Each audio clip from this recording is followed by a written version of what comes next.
하나님의 말씀을 사랑하는 출근 제자 여러분을 주님의 이름으로 축복합니다. 출근 제자 여러분, 오늘도 너무 수고하셨습니다. 하나님의 나라가 시작되었다는 복음이 고단한 일터에 위로와 격려가 되시기를 축복합니다. 하나님 아버지, 복음의 위로를 오늘도 부어 주시옵소서. 예수 그리스도의 이름으로 기도하옵나이다. 아멘. 오늘 본문은 마가복음 5장 14절에서 20절까지 말씀입니다. 이 중 19절에서 20절을 읽겠습니다. 허락하지 아니하시고 그에게 이르시되 집으로 돌아가 주께서 내게 어떻게 큰 일을 행하사 너를 불쌍히 여기신 것을 내 가족에게 알리라 하시니, 그가 가서 예수께서 자기에게 어떻게 큰 일을 행하셨는지를 대가볼리에 전파하니 모든 사람이 놀랍게 여기더라. 오늘은 거라사인 귀신 들린 자 마지막 에피소드입니다. 2,000마리가 되는 돼지들이 군대 귀신들 때문에 몰살되었습니다. 우리는 이때가 저녁일 수도 있다는 가능성을 잊지 말아야 합니다.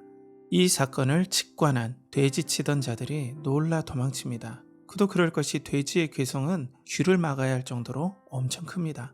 이런 돼지 2,000마리가 괴성을 지르며 바다로 뛰어들었으니 그 광경이 어떻겠습니까? 그 소리는 지옥문이라도 열린 것처럼 두려움을 주기에 충분했습니다. 이 사건이 밤중에 일어났다 상상해 보십시오. 이 광경을 목격한 사람들이 다급히 여러 마을에 알렸습니다. 이 소식을 듣고 사람들이 허겁지겁 정신없이 달려왔습니다. 자신들의 돼지들이 눈앞에서 사라졌으니 얼마나 놀랐겠습니까? 이 상황이 실감나지 않아 설마 하는 마음으로 군대 귀신 들렸던 자가 있던 무덤 근처에 가봤겠죠. 그런데 이게 웬일입니까?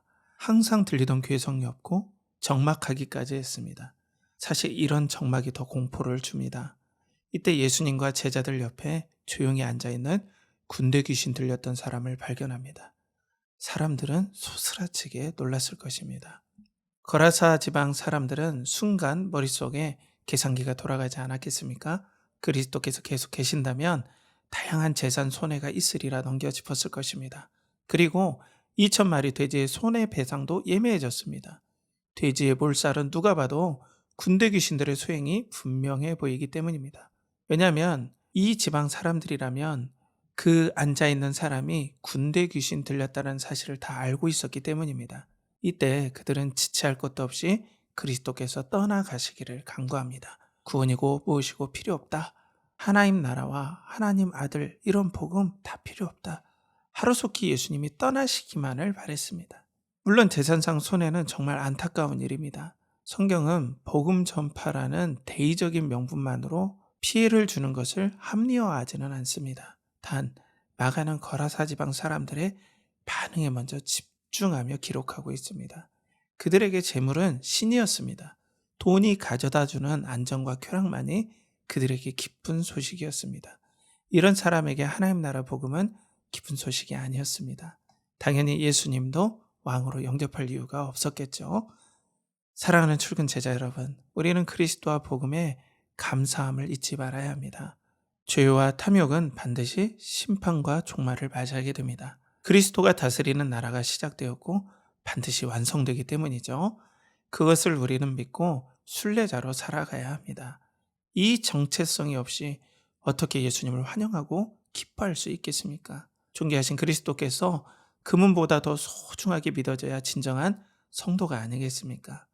그리스도와 하나님 나라를 상속받을 약속이 주식과 부동산의 급등보다 더 설레어야 진정한 성도 아닐까요? 이런 마음이 없다면 지금 예수님이 오신다 한들 어찌 환영할 수 있겠습니까? 이와 반대로 그리스도와 함께하고자 한 사람이 있었습니다.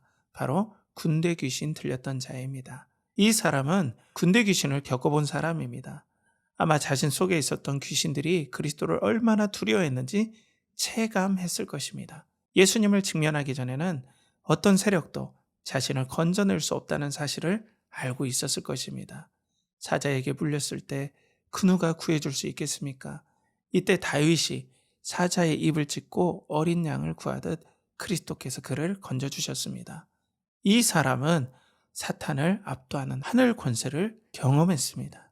예수께서 그리스도이시고 하나님 나라의 왕이심을 실감했습니다. 이때 세상과 자신을 바라보는 관점이 완전히 달라졌습니다.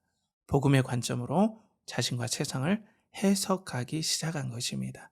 이것이 바로 구원입니다. 구원의 확신은 내 관점의 변화로 확인할 수 있습니다. 사랑하는 출근 제자 여러분, 우리가 하나님의 백성이라는 증거는 관점의 변화로 알 수 있습니다. 세상과 나를 해석하는 관점의 변화를 경험한 사람들이 그리스도와 복음으로 관점이 바뀐 사람들입니다.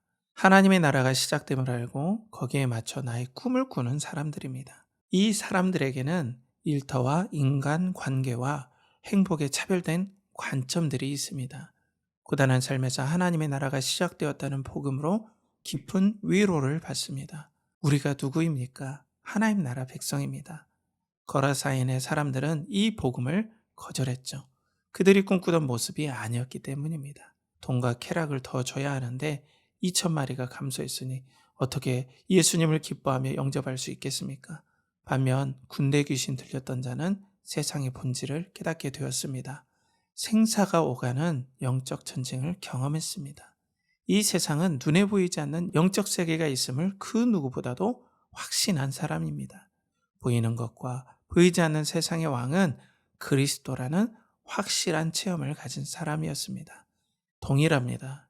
우리도 영혼의 영점을 다시 조정해야 합니다. 우리가 하나님의 자녀이며 천국 순례자라는 정체성에 초점을 맞춰야 합니다.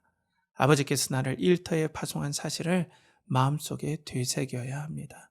우리의 시야를 이 땅 넘어 하나님의 나라에 고정해야 합니다. 우리는 꼭 기억해야 합니다. 오늘 내 시야와 마음을 사로잡고 있는 것이 나의 본질입니다. 여러분은 지금 무엇을 바라보며 인생을 걷고 있습니까?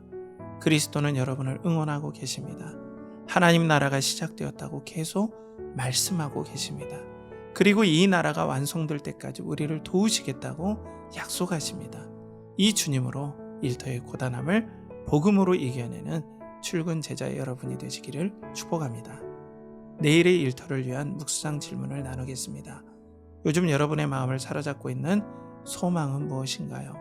두 번째, 여러분에게 하나님의 나라가 시작되었다는 복음은 일터에서 어떤 위로를 주나요? 함께 기도하겠습니다. 사랑하는 아버지 하나님, 우리의 관점이 영광스러운 하나님 나라에 사로잡히게 하여 주시옵소서. 거기에 큰 위로와 격려를 경험하게 하여 주시옵소서. 아버지를 사랑하오며 존귀하신 예수 그리스도의 이름 받들어 기도하옵나이다. 아멘.